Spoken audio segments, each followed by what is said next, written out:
Hello everyone.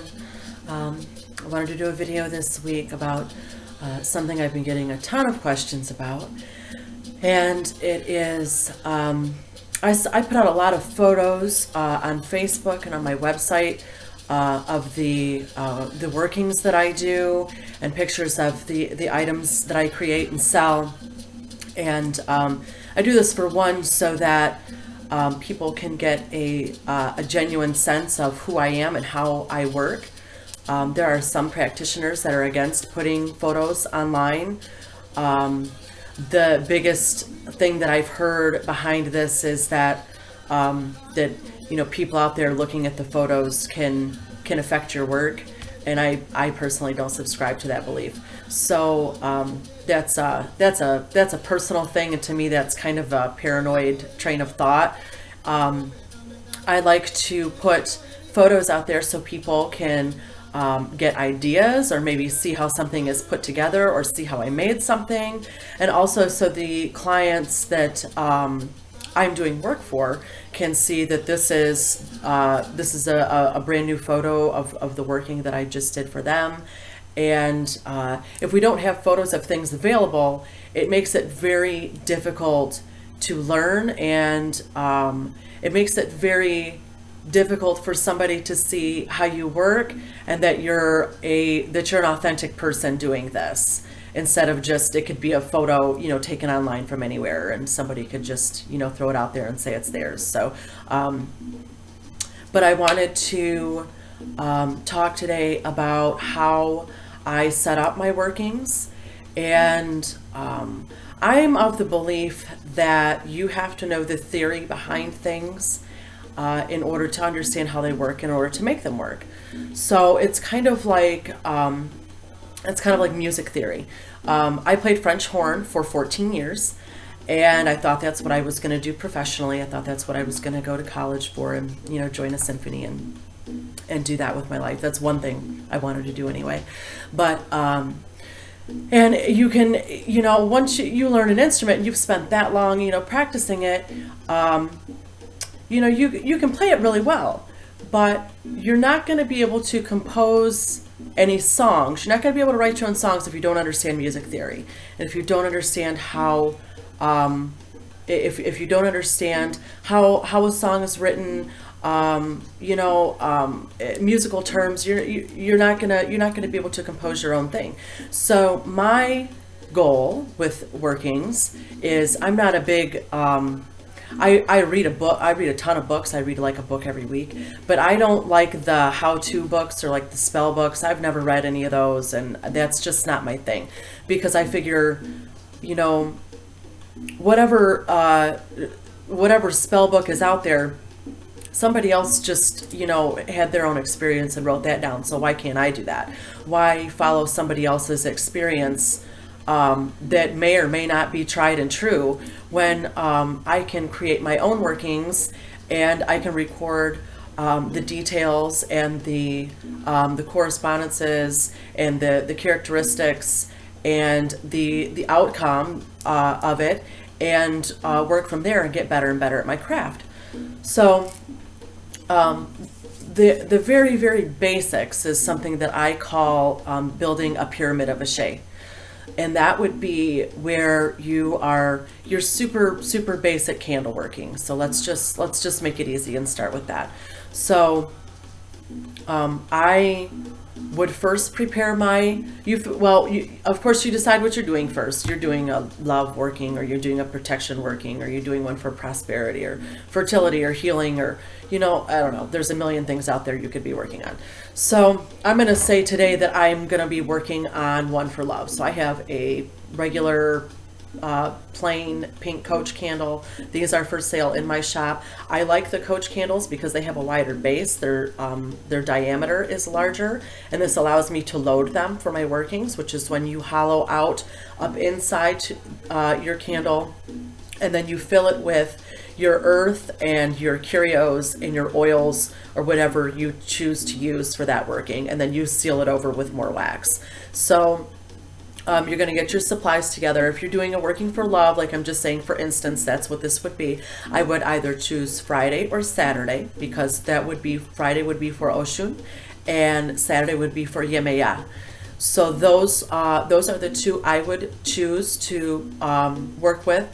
Now, which one I would choose gets into the technicalities here, but we're not going to get into that, like exactly what type of love working this is, whether it's to bring somebody back or attract somebody new, but I'm not getting into that right now. So you would, for me personally, I would prepare my offering first. Let's just say it's Oshun. So for Oshun, I would make, I would make like a baked squash with cinnamon in it, because those are two things that are sacred to her. And that's really easy. I mean, if you have to, you can do it in the microwave. If not, you pop it in the oven for 20 minutes and it's done. So I would prepare my offering. I would have that done beforehand. I would set my altar. Make sure it's a clean cloth. I have her novena candle set up to her.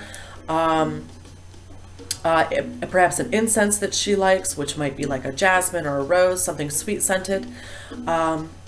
And I would have an oil ready to use in this type of working, which of course, like I said, is going to depend on the type of love working that you're doing. So I'm not going to get into like the billions of love oils that I sell, but I will do a video on that later on, why there are so many oils, because it's not just to sell stuff. There's actually a reason why there are so many different types of formulas.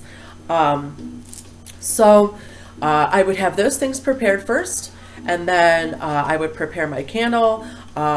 This candle, I would prepare it. I would first load it with earth from the grave of lovers, which I have a grave that I'm very close to over in the cemetery that I visit, that's a husband and a wife who are buried together.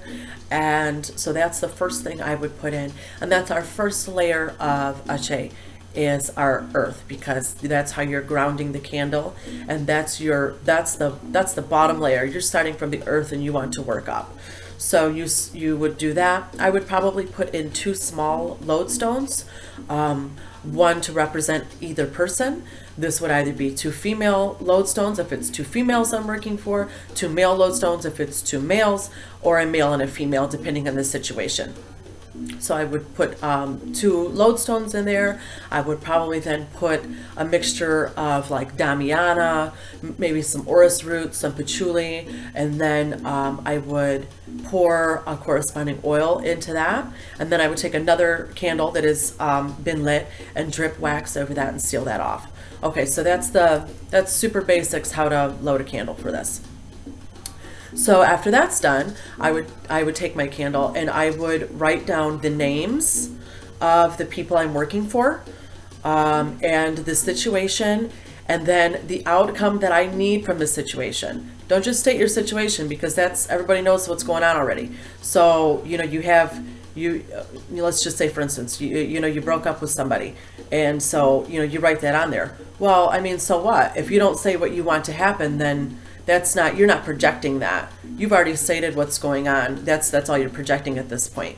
So you have to make sure that you are stating and manifesting your goal. So after I would do all of my inscription on it, which you can do with like a sharp pencil, or I have some tools that I use in particular for that. I would then set that on my plate.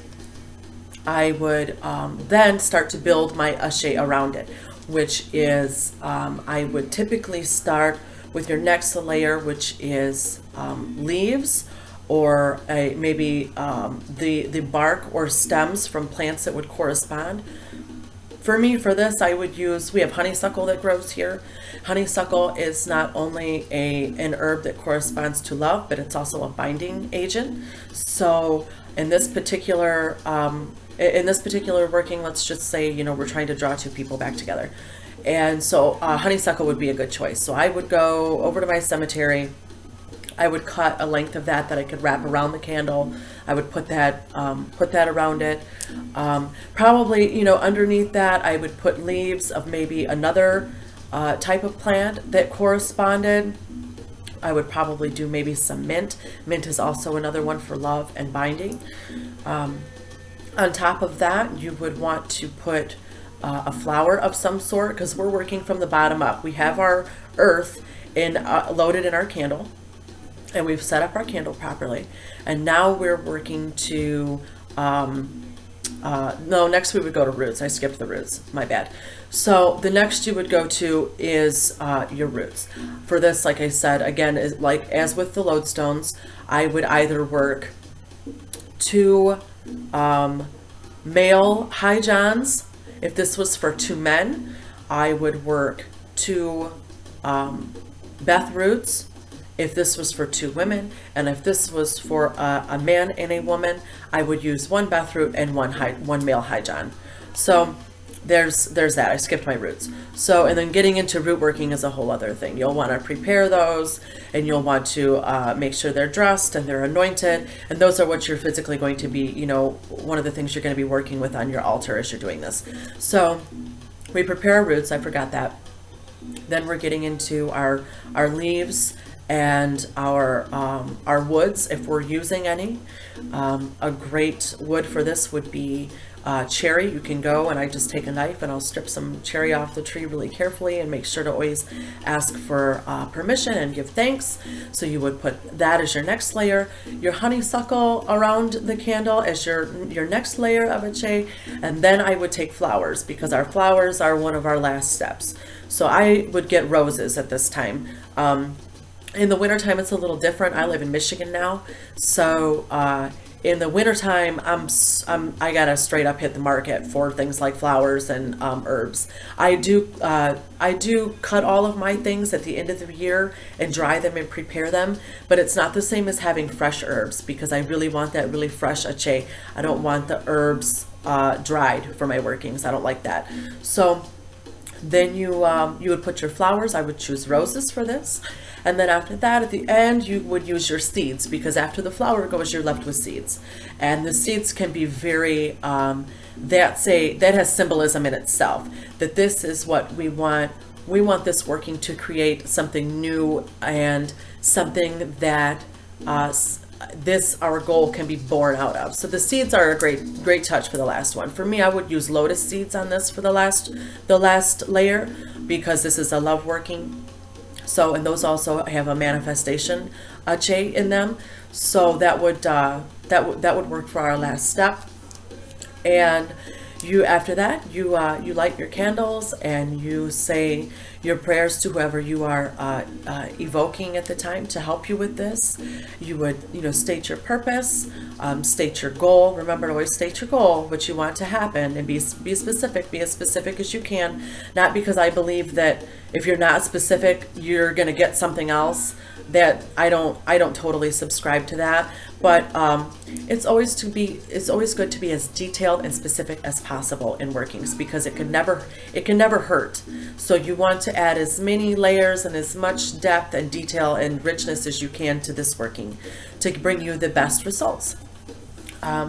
So I hope I covered that well enough as I could for a short video. This is not a short video. We're at 13 minutes. So I hope that helped explain a little bit of how I set up my workings, and maybe it will help you with your practices. Maybe you can give it a try. I encourage you to check out what you have locally growing around you. I'm a big believer in that. The only time I go out and buy things for a working is, like I said, in the wintertime, because I'm in Michigan now. And if you can go out and find out what's growing around you, get a good book, like a eyewitness book. Those are great for identifying plants. They're small, they're pretty cheap, you can take them with you. Learn what's growing around you, learn about the medicinal properties of it, and then get a book where you can learn the spiritual correspondences of it, and start gathering things that you can use to help you out in your workings. So I hope you enjoyed the video, and there'll be a link to my shop. I'm on Facebook and all kinds of places. You can always reach me through my shop. I have a couple of emails. I'm a very reachable person. I answer emails all day long. If you have any questions, or you'd like to see a video about a particular subject, please leave me a comment, and I would love to get to it for you. And I hope you all have a blessed week, and thank you for watching. Ashe!